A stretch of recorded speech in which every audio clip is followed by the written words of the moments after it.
there's just a whole list of areas of change that are happening much, much faster than they have in the past. So insurance industry is old. It's this amazing, resilient industry. But right now you have technology change, economic change, you have regulatory change, you have climate, all these different geopolitical, you have all these different aspects of change that are all happening very, very quickly, all at the same time. So underwriting needs to be accurate and fast. There's a journey to get there. Hi, I'm Adam Denninger. I am the global industry lead for insurance for Capgemini Group, and this is the future of insurance. Adam, thank you for spending some time and coming on the show to share some of what's going on with your views from Capgemini. But before we jump in, could you give us a little sense of who you are? And for those who don't know Capgemini, maybe what is the work that you all do in the insurance industry?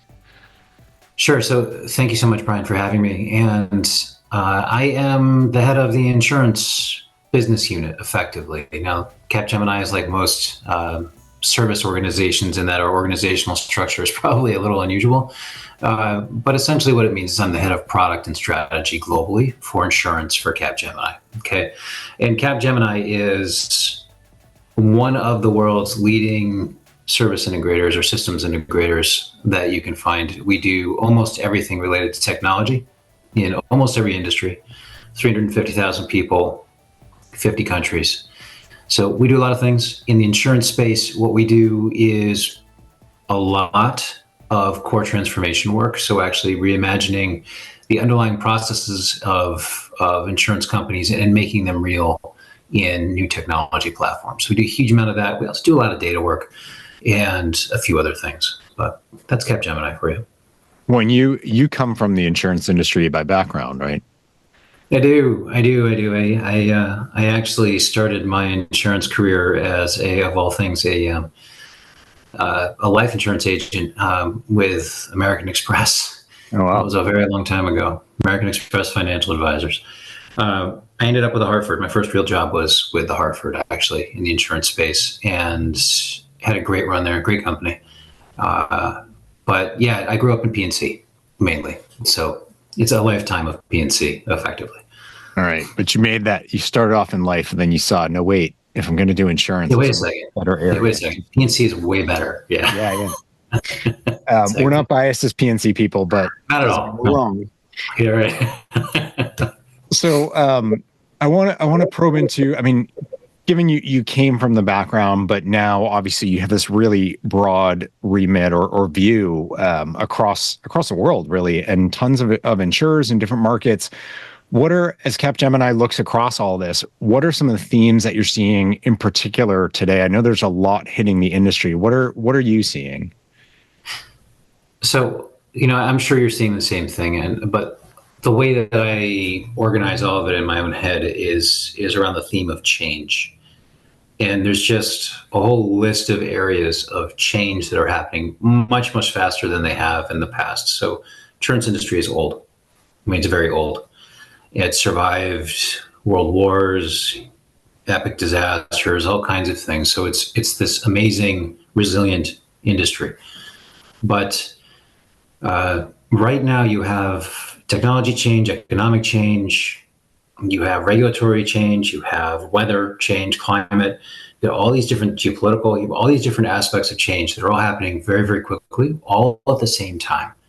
And it's incredibly hard for the industry to adjust and keep up with that change and do it in an effective and profitable and balanced way. So just a simple example of that. How do you keep up with the change in losses that we've seen, for example, in California? How do you keep up with the change in wildfire behaviors in California? How do you do that?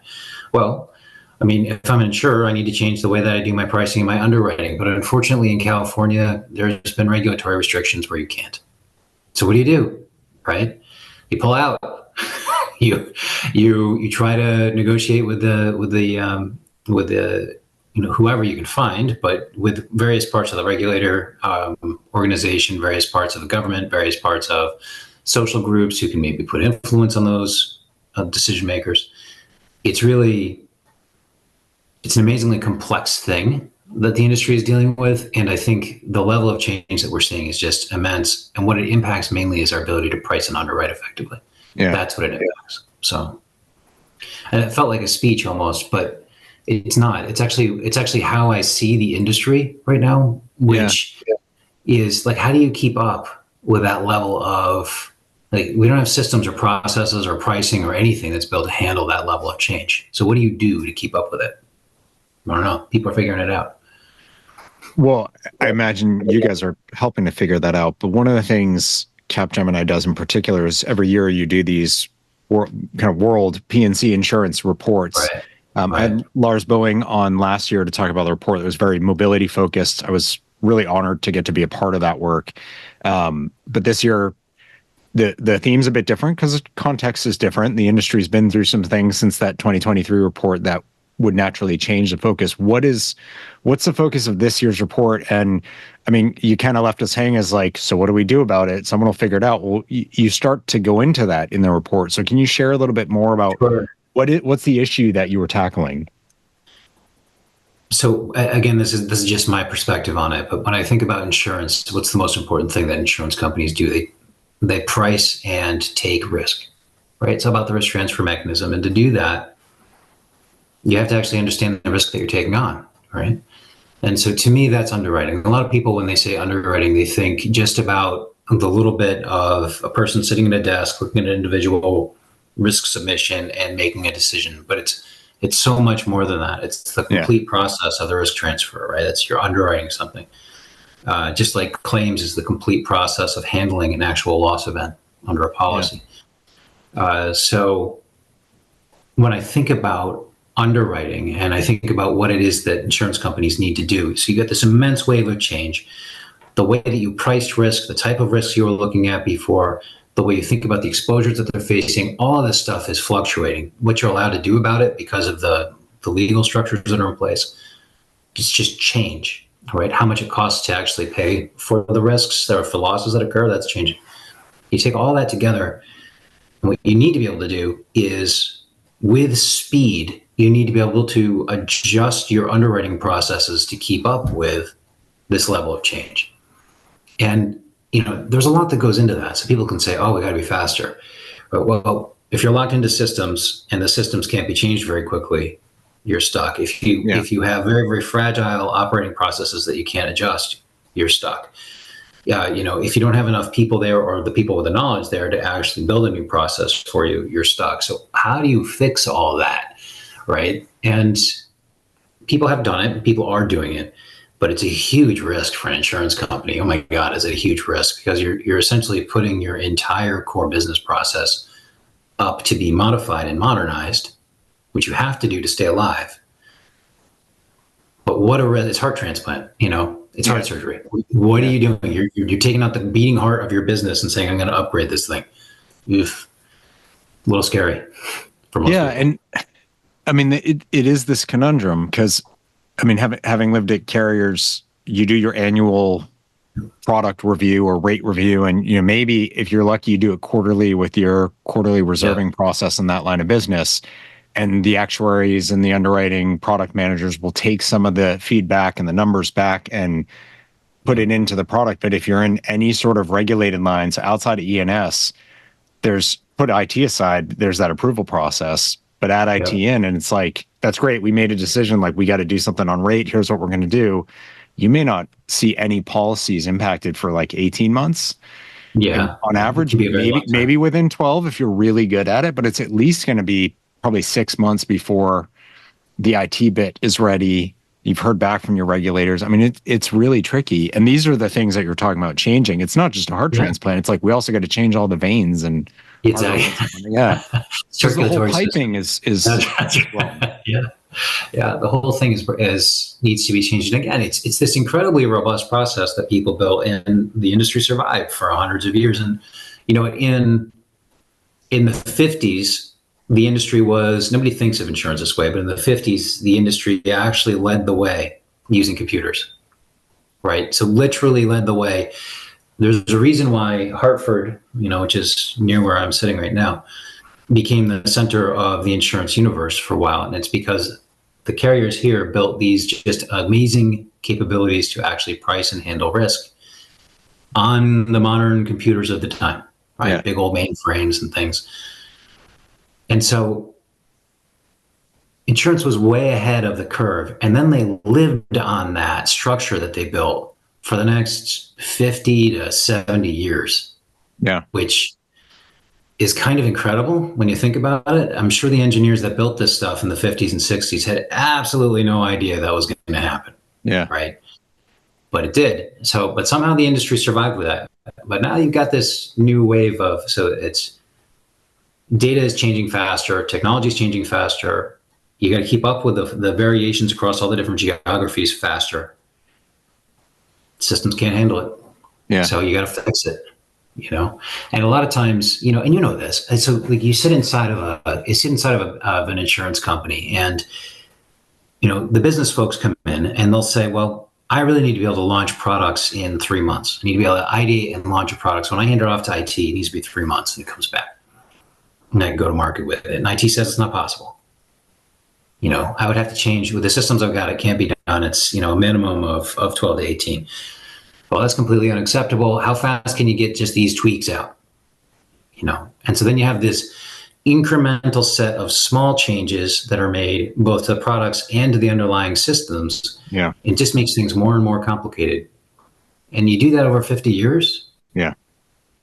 Think about the mess you've made, right? So then you have this incredibly rigid, fragile structure that sits under most of the big insurance companies that is incredibly hard to fix, right? And what does that do from an underwriting perspective? So if I'm an underwriter and I want to adjust to a particular changing risk profile,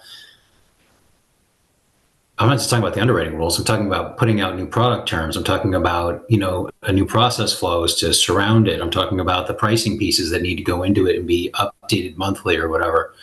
Oh, it's impossible to do. Yeah. So what do companies need to do? Well, they need to think about how to actually make those changes faster. And there's a whole set of solutions for that. But a lot of times, again, it requires some real courage on the part of the leadership team to do. Can it be done as like a cleanup or iteration from where we're at now? Or is that the problem? Is it's like, I see this with new business apps, is our app is 110 questions. It's too long. The brokers are complaining. When we go direct, no one will fill it out. So we locked ourselves in a room for 2 days. This is a story from one of my books, actually, with the State Comp Fund of California. And they got it down to like 87. Everyone was like, high-fiving and cheering. And it's like, that's still excessively long because you started from something that was too long and just trimmed because that's what you could do. We need to start from scratch. Do you think that's the case here, that it actually needs to be kind of a clean sheet approach, or could we clean up what we have? So when you think about underwriting, the most important part of underwriting is actually not the analysis on top. That's critical and necessary. It has to be good, but it's not the most important part. The most important part is fundamentally the data, because no matter what analysis you do, if you don't have the right data up front, yeah, you're going to get the right answer. So the challenge all of these companies have, most of these companies have, is myriad sources of data in myriad formats across myriad systems. And it's almost impossible to get it organized and orchestrated in a way, not almost impossible. It's incredibly difficult. Yeah. And expensive, yeah, but doable, to get this stuff all together into a place or in a structure or in a framework where it's usable across the different pieces of the underwriting chain where you need it, when you need it, how you need it. So it's hard. Now, people have been doing different approaches to actually solve that first problem, right? And they'll do anything from, I'm going to completely replace my entire data architecture, to I'm just going to extract stuff from all the old systems and dump it in a data lake, whatever it might be. Yeah. But I think when I think about it, you have to solve that problem first in some way. And again, there are many solutions to it. And then on top of that, then and only then, after you've done this thing that has no obvious ROI as an investment, then you have to go on and actually make it real inside of the systems for your underwriters to use. Yeah. Which, again, it's a journey. Can you do it bitwise? Yeah, you absolutely can. Is it lower risk to do it bitwise? Yes. Will it take longer? Absolutely. Yeah. So it's about, a lot of it's about the appetite of the leadership in the company. Are they willing to take on the risk and challenge of that huge transformation? Yeah. That's what it boils down to. I want to ask you about a word that comes up in the report, and the framing of it is this word effective, and effective underwriting. What? Right. This sounds like a really basic question, but what does that mean here? Because I think what I keep seeing happening is I watch companies, and granted, some of it's like on stage at a conference, and I think everyone sort of lies about their reality of where they're at in those contexts. But there's You a mean lot are of optimistic is what you mean. They're I hopefully think optimistic. well, whether they're optimistic or not, they're telling a story to an audience about Yeah. the amazing progress they made and what they've achieved, and that's awesome. And I'm all for, give yourself credit when you've made progress. But what I'm catching is for a lot of them, it's moving past the point of just celebrating the wins to actually a bit of hubris and a lack of self-awareness of where you actually are. I talk people who've listened to the show have heard me use this too much, but I talk about a bank robbery analogy. It's like if I used to rob 10 banks and now I'm only robbing 5, look at me. That's great. You're still not supposed to rob banks. So I applaud the progress, but don't act like this is the right place to be. So is effective, like, is there an absolute sense of what effective is, or is it just better? Like, what does effective mean to you when it comes to underwriting? So if you want a simple example of effective, look at Chubb's commercial line business. It's highly effective, right? And what I would say, for me anyway, you can use the words effective and efficient. I feel like they're tremendously overused at this point and lead to exactly the questions you're having. So to me, the right words to use are, meaning almost the same thing, are accurate and fast. So underwriting needs to be accurate and fast. Yeah. And accurate means that you have a good understanding of what the risk is. You're able to price it appropriately, and you're able to account for, aggregations of risk appropriately, such as for catastrophes, et cetera, et cetera. So again, to me, I think it really, what do I mean by effective? I mean accurate more than anything else. I mean the ability to actually do this correctly. It's amazing how much inaccurate underwriting there is out there. Yeah. Genuinely just off. People are guessing. They're using old tools that are no longer correct. All that kind of thing. Again, there's a journey to get there, and there's nothing that's perfect. I don't think we're predicting the future here, right? So nothing's ever going to be exact or perfect. And I think the way that a carrier gets there, really probably the way that I've seen that works the best for insurance companies to start on this journey, is to just pick the one or two things that are the first and foremost things that are actually throwing off their ability to accurately price or assess risk. Pick those and fix those one or two problems, right? And then you started on the journey. Then you get to a big turning point or crossroads, which is, okay, do we rest on our laurels and celebrate, we're awesome, we're only robbing 5 banks instead of 10. Yeah. Or do you move on to the, well, I'm going to, I need to stop doing those last 5 banks that I'm robbing, right? So, and that's sort of a big turning point for companies to continue on the journey, I think. I don't know. Do you see in your talk with your, guests on the show, does any of this resonate or no? I think it does. I think it depends on the company, where for some of them, I'm looking at what they're doing and I'm like, there's still pockets of just like blatantly, this is not acceptable. But because you're profitable, you think it is. And that's the like, oh, we're robbing less. And I think that's the trick I think if I had just worked at large multinational generalist insurers, I would probably be in the like still robbing banks camp. But I spent 10 years in specialty lines where every risk you're trying to be an expert on.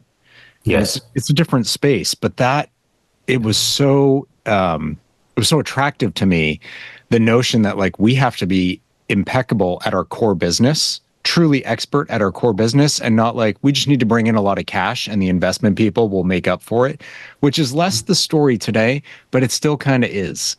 And the really, like the example you gave of, like the accuracy is not there. It's still sort of a like, well, law of large numbers, the losses will smooth out. We'll, if we have a big enough footprint, and we'll get there. And the dollars prove it out. I don't think being profitable is the same thing as being effective. Because that's a sense of like profitable enough, but who's to say what enough is, and whether you were throwing money away on the business that you ended up writing. Just because it smoothed out doesn't mean you did it right.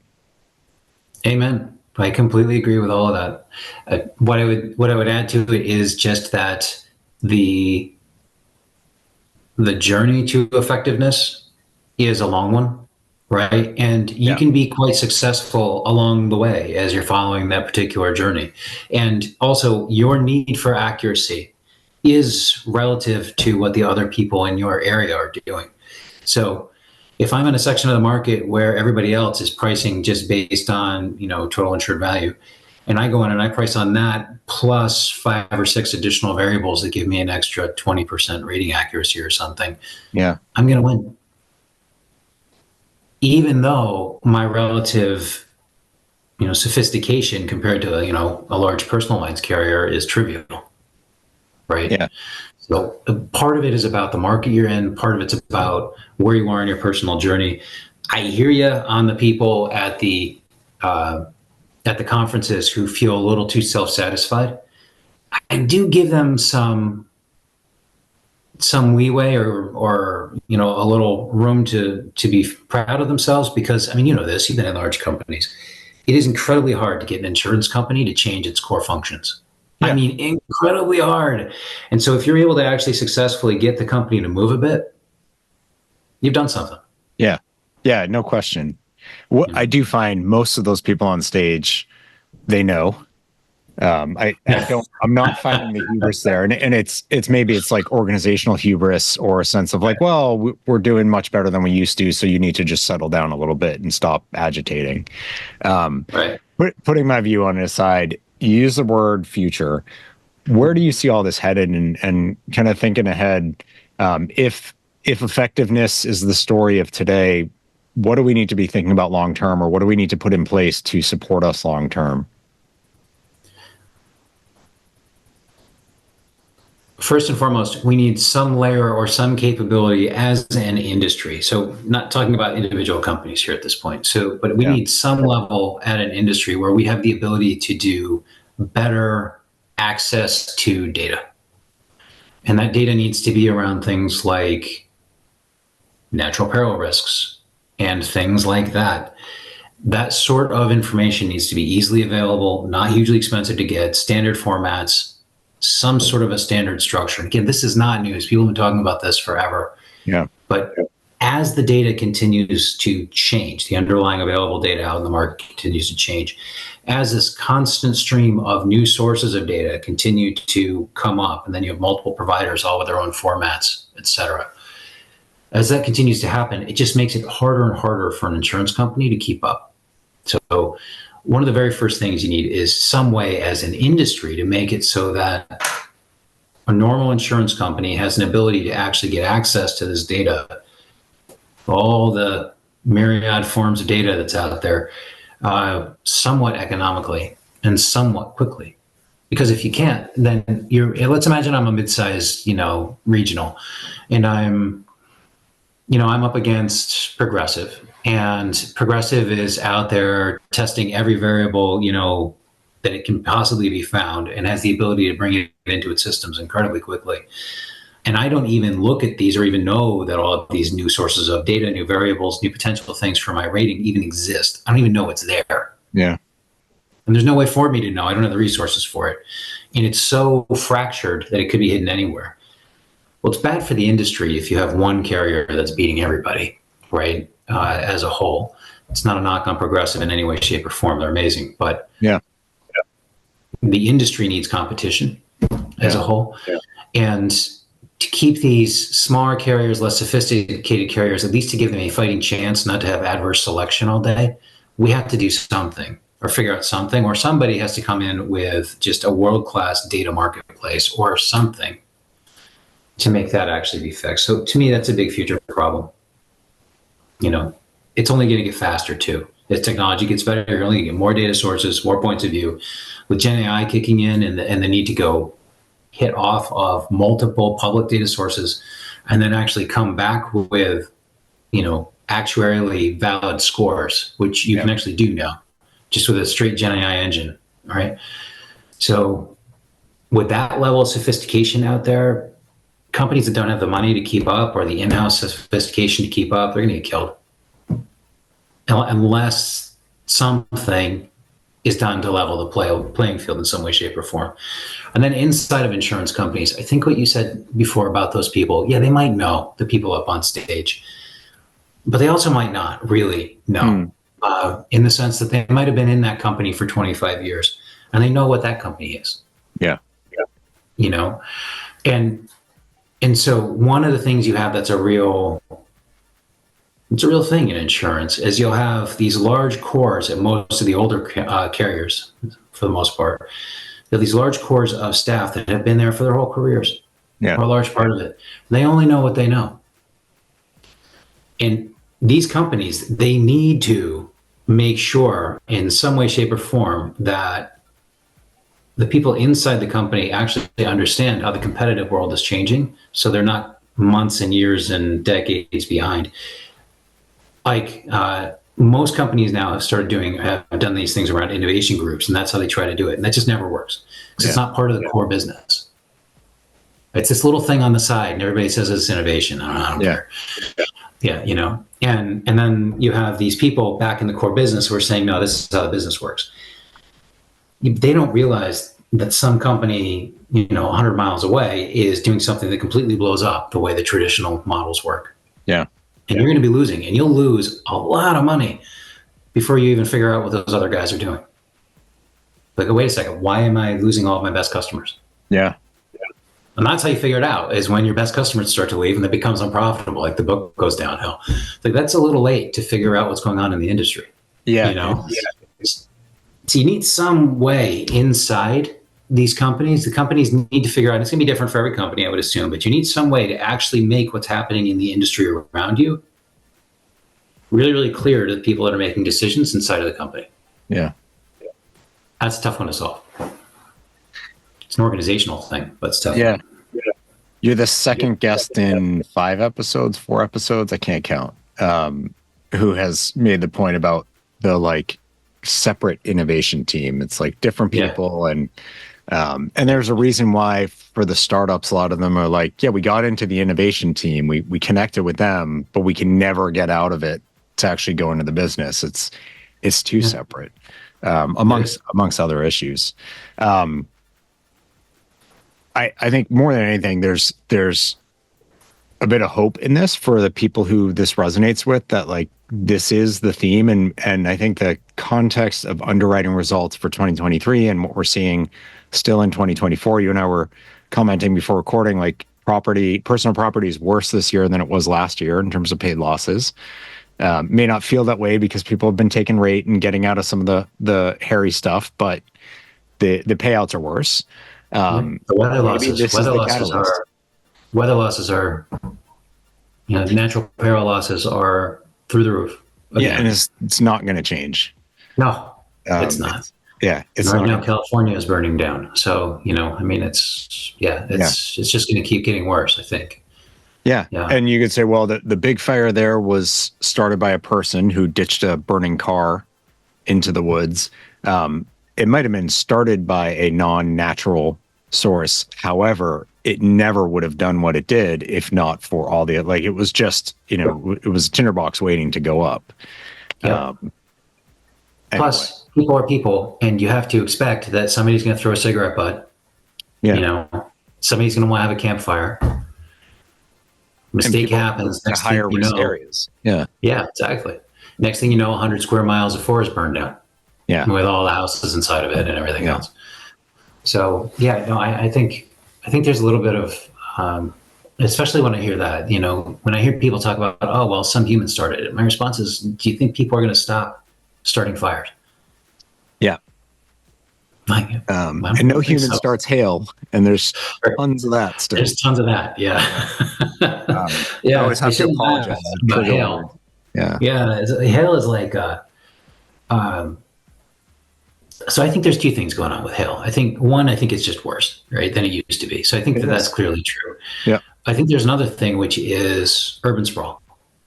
So you build a subdivision out in fields where there were never people before. Yeah. Well, the storms that used to nobody even paid attention to now wipe out all the roofs in that entire subdivision. Well, yeah, it doesn't even necessarily mean that there was more storms in that spot or that they're any worse. It means that there's now an actual insurable risk there Right. that's getting hit by them. So I think you put both of those things together, and I think it's only going to get worse. Yeah. Yeah. No, I totally agree. We could keep agreeing on terrible things for another few hours. But Adam, I want to thank you for the time today and sharing a bit. Yeah, hopefully it does kind of push people to be like, yeah, this is, you said like, it's tough, but we can do it. A lot of all these things are tough, but they're becoming more and more necessary. So I'd love in the report, you kind of plot out how do we go about doing it. And I will share the link to that in the notes. Cool. Thank you so much. I appreciate it. It was great to be on your show. I appreciate the time. Thank you to Adam and to Capgemini for his time in coming on the show, but for the report as well. You know, it really is getting into the same sort of issue that I've been preaching about for a while, this word effectiveness, accuracy in your rating. It just gets to this heart of the fact that we do need to prioritize how we look at risk, how we respond to it, how we price it, and our ability to stay fluid and dynamic and responsive to that in as close to real time as possible if we ultimately want to succeed, especially with the speed with which the dynamics, the macro pressures that we face are changing. That's the reality of insurance and risk and exposures going forward. It's not what it was when these products were first created in, the 50s and before, or the systems that a lot of us are still using, many of which started around the same time that those policies were first written. So really interesting stuff in the World Property and Casualty Insurance Report for 2024. I will link to that in the show notes, and I'd love to hear your thoughts on it. So if you're watching this on YouTube, if you're watching this on LinkedIn, throw a comment. And if you're listening to this on Spotify or Apple Music or whatever podcast platform you're on, leave a review. Hopefully it's positive, but share what you think about the show. I would love to hear the feedback and share it with people you know. These are the kinds of topics that we all need to be discussing. So if this resonates with you, send it around to your peers, to your colleagues, to your friends in the industry. Let's all push everybody forward in the insurance industry so we can do better. And I appreciate Adam for taking some time to share some of the fodder for that push forward that we all need. So thanks, everyone, and I will see you back here next time.